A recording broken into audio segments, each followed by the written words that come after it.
আপনারা দেখতে পাচ্ছেন আমি একটা চমৎকার পরিবেশে বসে আছি। চারিদিক সবুজ এবং এইখানকার অক্সিজেন একদম বিশুদ্ধ একটা অক্সিজেন। এইখানকার যে পরিবেশ, এই পরিবেশটা ঢাকা শহরে আর কোথাও আছে বলে আমার মনে হয় না।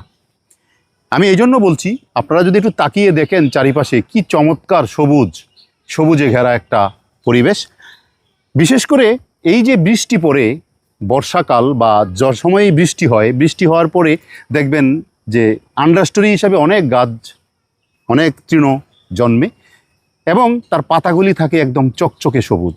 তার কারণ হলো বৃষ্টির পানির সাথে দ্রবীভূত নাইট্রোজেন পতিত হয় এবং দ্রবীভূত নাইট্রোজেনটা গাছের জন্য উপযুক্ত খাবার। এই উপযুক্ত খাবারটা অর্থাৎ গাছের জন্য সবচেয়ে ভালো এবং গাছের সুপারফুড এই দ্রবীভূত নাইট্রোজেন।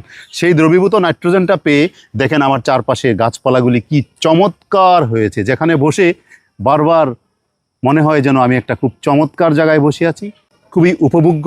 এবং আজকের বিকালটা আমাদের জন্য অত্যন্ত উপভোগ্য ছিল, যা আপনাদের সাথে আমি শেয়ার করলাম।